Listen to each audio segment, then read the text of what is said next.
Welcome everybody, this is Tim Watrous, President of Digital Advisors. And this is Kevin Gordon, President of Capital Advisors Group. We'd like to welcome you to our K-12 Politics and Tech video series. Our objective is to give you the absolute latest of what's going on in Sacramento that affects public school districts, obviously, and as well as all the technology stuff that's going on that's so vital to delivering for kids these days. And remember, if you find these videos useful, please take a moment to subscribe to the channel and share out over social media. You're our marketing team. We appreciate your support, and let's go ahead and get started. All right, welcome everybody. Tim Watrous, President of Digital Advisors, back with another episode of K-12 Politics and Tech. As always, co-host of the show, Kevin Gordon, is here. Kevin, glad to see you. Good to be with you again. Yeah, and let's see. It's been a couple of weeks since our last update, and wanted to get started. We know we've been talking about the vaccine developments, vaccine mandate developments. Can you tell us the latest there, please?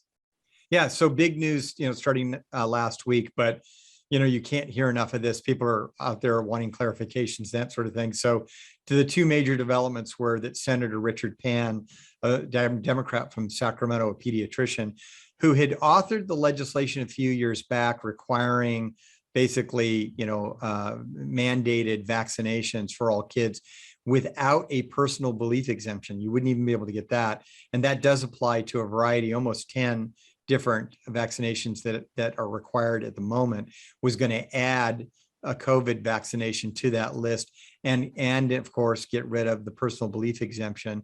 And that legislation was going to move and would have replaced a standing executive order by the governor that would have implemented vaccinations on a mandated basis, probably by next fall if it had not been modified. And that would have retained a personal belief exemption. Well, all of it's been sort of moved now. So Senator Pan dropped his bill altogether.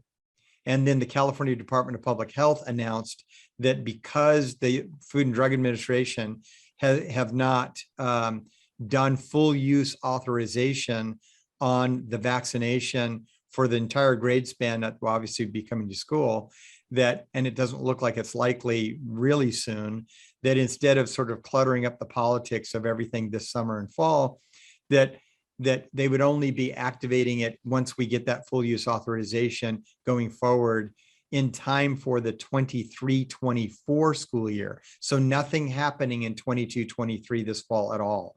So it gets over the election, it gets all the way through next year, the next school year, and then becomes an issue after that potentially.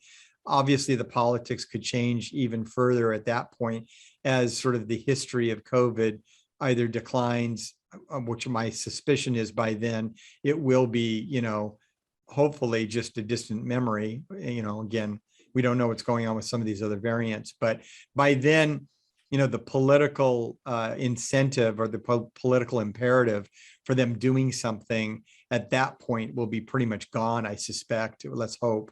But for a lot of people, they really do look at this as really a good decision on behalf of policymakers up in Sacramento.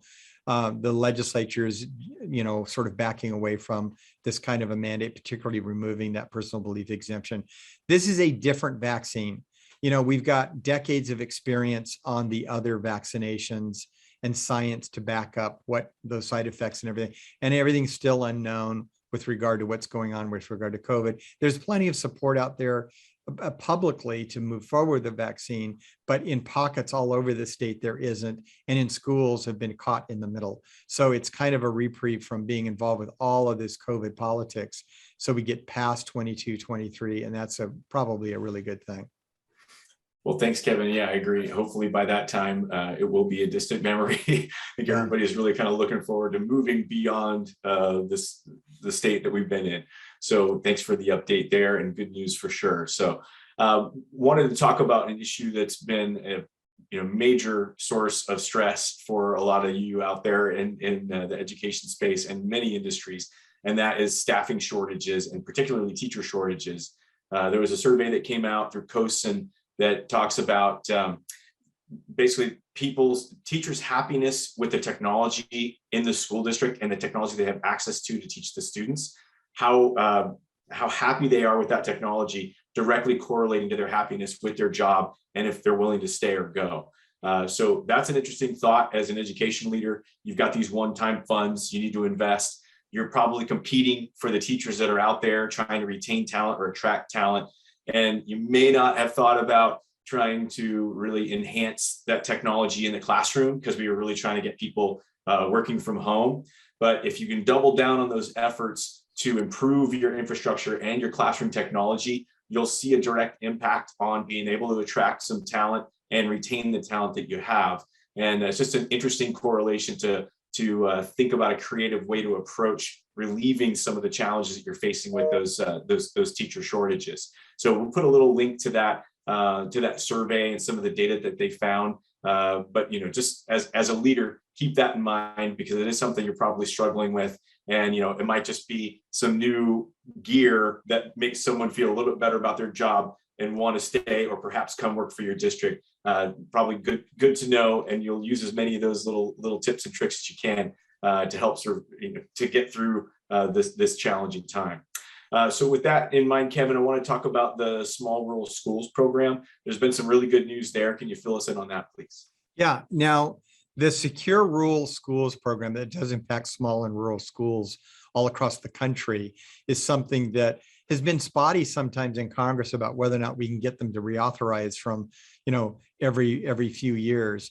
This time around, it really wasn't that complicated, and it was just a really great advocacy effort by small and rural districts, which we're really engaged with. And so that did happen as a result of action by Congress. But then fast forward to last week when the president did announce the rollout of the funding, some $238 million nationally. That means $30 million for California across almost 40 of the 58 counties in California end up getting funding under this program. And the idea is that there's a bunch of forest land that's federally owned that doesn't generate property tax revenue that school districts would otherwise benefit from.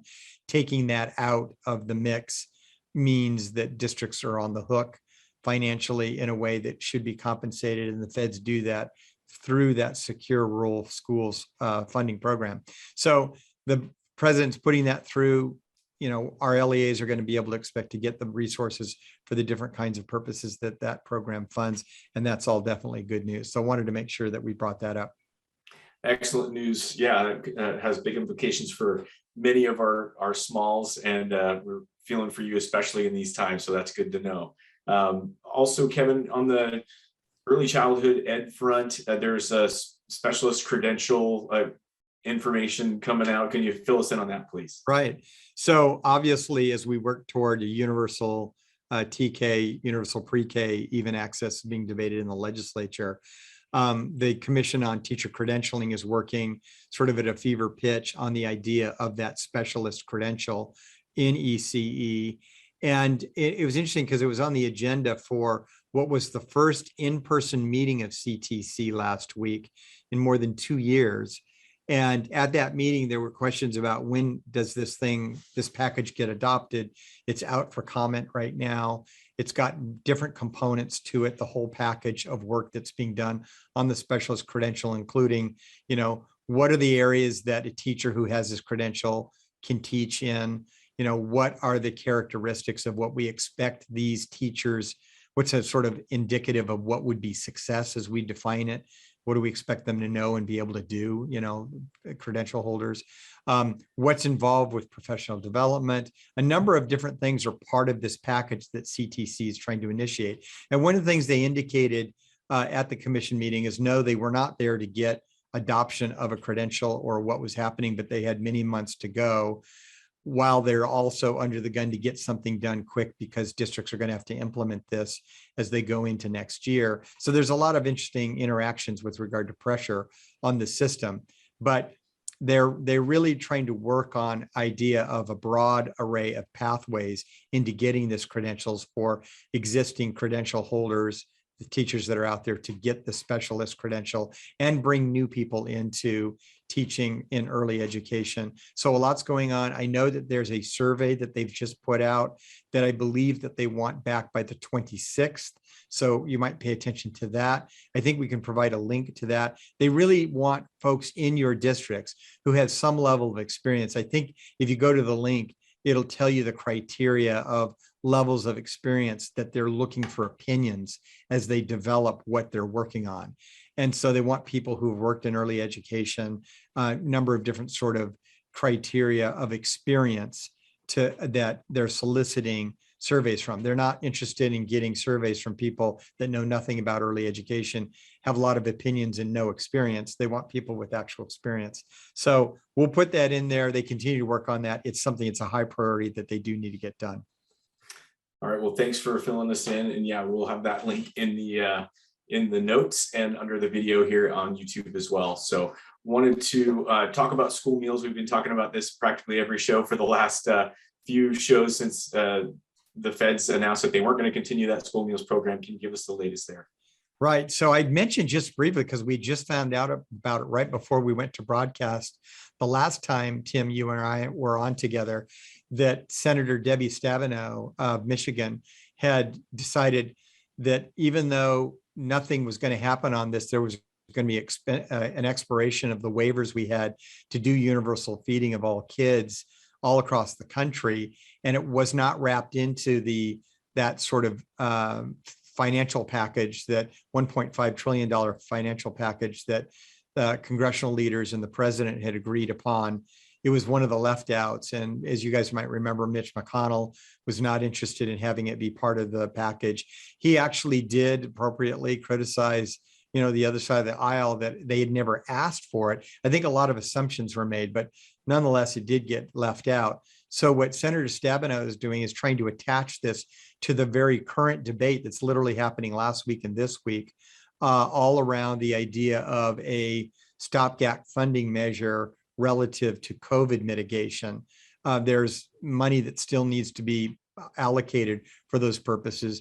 And on that health bill, she wants to try to append an item that would extend that waiver on school meals for the 22-23 school year. So we haven't completely run out of gas on that issue. Now, for California, the consequence is important for the stability of the state, because the governor's gone out on the limb and guaranteed this for all. So we're going to get it in school districts, but we would like to have the comfort of knowing that the feds are going to be there to pay for what the state has committed to. And what the governor basically said in his budget in January was that his expectation is that every district that wants to avail themselves of the universal meal program needs to apply for that federal school meals program, draw down the maximum you can draw down in reimbursement, and he would be covering the rest. Well, obviously, if the feds are providing nothing, that makes it a taller order for the state. We'd like it to be easier than harder. So that's why we're watching the Stabenow measure. I noticed it was entitled, I think we might have put it up here on the slide, it's the Supporting Kids Not Red Tape Act. And I think she really kind of hits it very, very squarely on the head by talking about a program that spends more time trying to figure out what kids should not be getting the free meal than saying that if a kid actually wants to eat a meal at school, we ought to feed them. And that there's direct linkages between good nutrition and academic outcomes. So that's the latest on the Stabenow measure, and we'll keep you guys informed as that moves forward.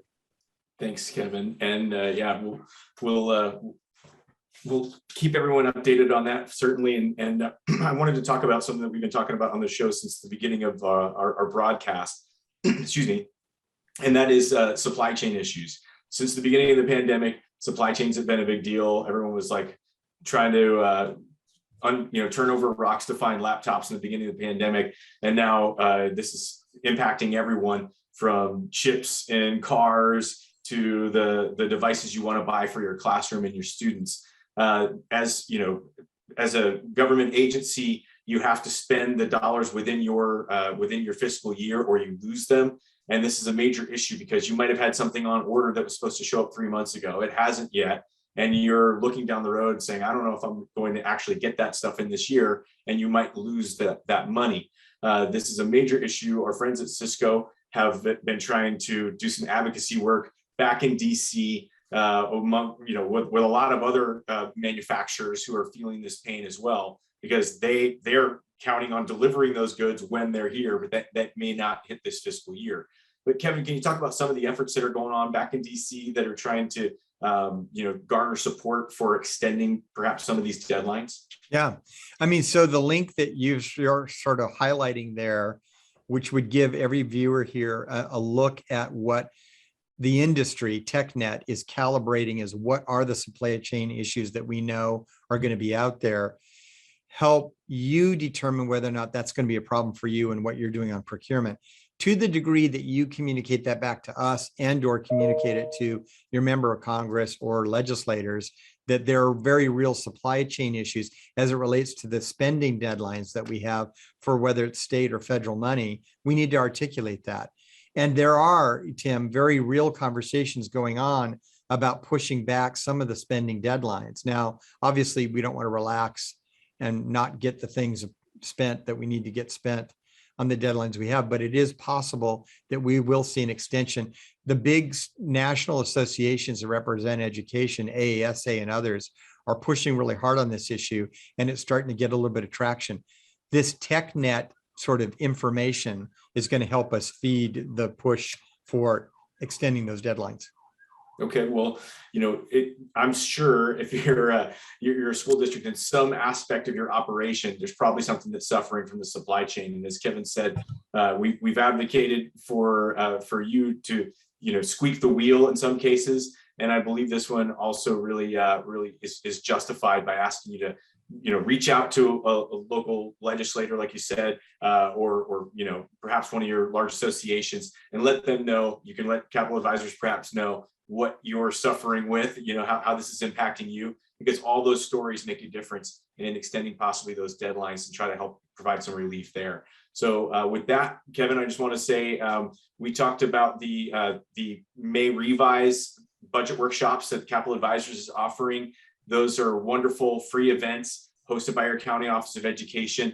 The links to those May revision workshops, where basically the governor comes out and says, this is where we see the budget. Usually what comes out in May is 90% accurate-ish for what we finally see in July. So it's a big one. You'll want to go to the registration links and make sure you sign up for the event that corresponds with your county. Again, those are free, and you're going to get all the latest and greatest when the governor makes their revise announcement. So go ahead and visit the website link there and get yourself signed up, and make sure you're aware of what's happening in this upcoming budget year. Anything you'd like to add to that, Kevin, or wrap up? No, great. You did as good a commercial as I could have. So yeah, all right. We'll be glad to have everyone join us. Wonderful, wonderful. Well, thanks everybody for joining us again. Please help us spread the word about this. If you don't mind, give us a like or a mention on social media. We sure would appreciate it. And want to say thanks everybody, and stay safe until the next time we see you. Okay, see y'all. So thanks again for joining us for another week of this broadcast. And I just want to take a moment to remind you, if you haven't already, please subscribe to our channel and share this out over social media. Again, you're our marketing team. I'll also finish by saying, if you have some questions, please send them our way. We'd be happy to address them on a future broadcast. So with that, thanks everybody, and we'll talk soon.